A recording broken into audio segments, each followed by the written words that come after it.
Hi, this is Thunder E from Booredatwork.com, and today we're doing a review of the Logitech G710+. This is Logitech's latest gaming keyboard. This is a full mechanical keyboard all the way. Of course, we know Logitech makes some very good gaming keyboards in the past, so let's take a look at this. This, of course, is a keyboard that works with Windows 8 and Windows 7, as well as Windows Vista. You need two USB ports because you will have ports for your audio and video. Now this also support board that supports 110 keys, anti-ghosting, 26 key rollovers. You have game and desktop mode, so you can switch between those two. You got 6 programmable keys on the side here. So let's take a look at that instead of just reading the box. And pull this out if we can, delicately. There we go. All right. This is sealed in here. Got a knife quickly.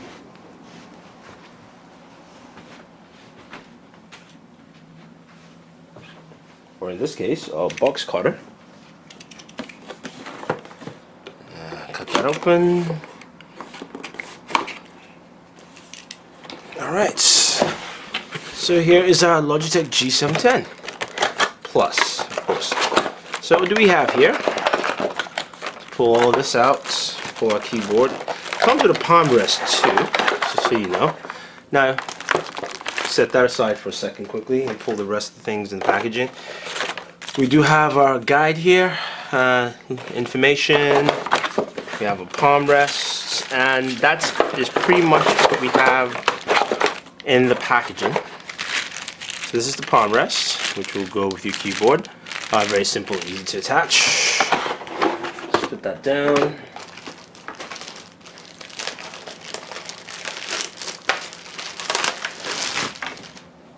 So here is our Logitech G710. First, let's take a look at the back of the keyboard. You do have stands, so you can actually raise this up. Very solid build on the back, some screws.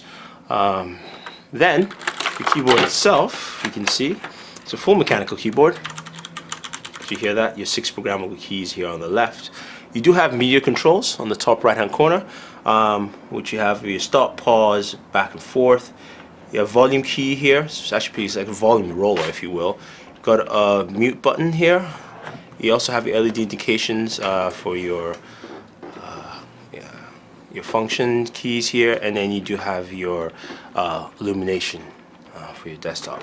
In terms of USB ports, you only have one. Now this keyboard comes with one USB port instead of 2, so you can plug into charge, and then into your computer you need to plug in the 2 USB keys. It's cool though, it comes with an orange labeled USB cables here. There's a splitter, and yeah, so that's just a physical look. In terms of build, build is very solid. It's got this angular slope to the edges here. Keyboard feels comfortable, and we'll use it for a bit. Of course, the palm rest would just fit right here below, so that's something easy. You got the Logitech logo here. You can see all the keys set up, and also this is the illumination for your keyboard, so you can actually change the backlit illumination for the keyboard itself. So we'll plug this in, test it out, use the keyboard, and see how well it works. Alright, so we spent some time using the Logitech G710+ gaming keyboard. As you can see, this is a full backlit keyboard from Logitech. Just going over some of the keys and functions again quickly. We do have our command keys here on the left hand side. We have 6. We have 3 profile keys on the top. We do have a game keyboard key, which we'll get to. We've got 2 backlit keys. We've got your media controls, and then you've got your volume rocker here, and of course your mute button. So starting off with what this keyboard is all about. This is a mechanical keyboard, gaming keyboard, so you can hear the keystrokes there. I've got 110 anti-ghosting, which works pretty well. In terms of it being a backlit keyboard and why you have 2 backlit keys, one key, which is the first one on the right here, as you can see, is the general backlit keyboard, and it has 3 settings. 1, 2, 3. Sorry, 4 settings in total, and you can actually just turn off all the main keys except your gaming keys. So you can see my ASDW keys are all lit, as well as my directional keys. Now this is, to allow gamers who are gaming at night to see the specific keys you're looking for within your, gameplay format. And then you have the other backlit key, which turns this on and off.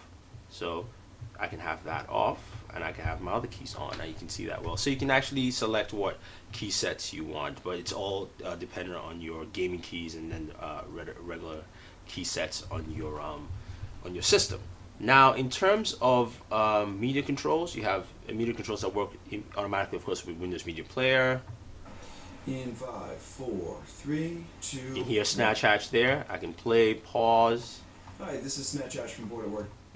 I can also increase the volume. We are unboxing and reviewing some sound. I can reduce the volume. Audio Labs. I can hit mute, Isolation. unmute. So you get that easy functionality off your keyboard. The other thing here is the game keyboard button here, which is just separated from your profile keys. Once you hit that button, it lights up on the right hand side, and what this allows you is to lock off your Windows shortcut keys. So basically, if you hit the Windows button while you're gaming by mistake, it wouldn't pull up, it wouldn't send you back to Windows desktop, or it wouldn't actually activate any of the shortcuts on your keyboard. So you can game without any stress and making sure that you don't miss a key or hit the wrong key or anything like that. So that's why that key, button is there. You do have your profile keys, so you have 3 profiles. I have one that's already lit, that's M1. I have Battlefield on there. This is my default, and this is my Mass Effect. So you can program certain games, and they have a game list which you can actually download profiles from. You also have your command key, so you can set different commands, for your game. So say in Mass Effect, I have G2 to send squad, command squad, all different setups you want to do within your gameplay. You can set it up with the 6 command keys here, which is very nice. Overall, the keyboard feels very smooth, comfortable. The palm rest actually is very nice, and it allows you to just type away without feeling that your hands are cramped, or you're getting carpal tunnel syndrome or anything like that. But overall, I do like the keyboard. I think it's very solid. The other thing too is you do have a USB port here, which we showed earlier, and we have something plugged in here. You only have one. I was hoping to have 2 USB ports. Also, there is a lack of audio jack, as well, audio and headphone jack. So if you're one of those who has a headphone that has the traditional audio jack, 3.5mm jack, then you have to plug it directly to your system and not to the keyboard, which I was hoping at least they had something like that. But if you have a USB headphone, or at least you have an adapter for it, you can definitely plug into the keyboard. The keyboard uses 2 USB ports, so it would take up 2 ports on your system. But overall, it's a solid keyboard. Retails for $149.99. Will be coming out in a week or so from Logitech. So if you're a gamer looking for a keyboard, a new keyboard that adds a little more to your gaming experience, I think this will work well for you. You do have the separate backlit keys. You do have the command controls, which is very easy to set up again off the Logitech software. You can download from their website. The media controls also, and you do have a USB port, so you can either charge the device or use your headset off that. So I really like it. It's very comfortable, especially even just typing away and just creating documents. I have enjoyed using this keyboard.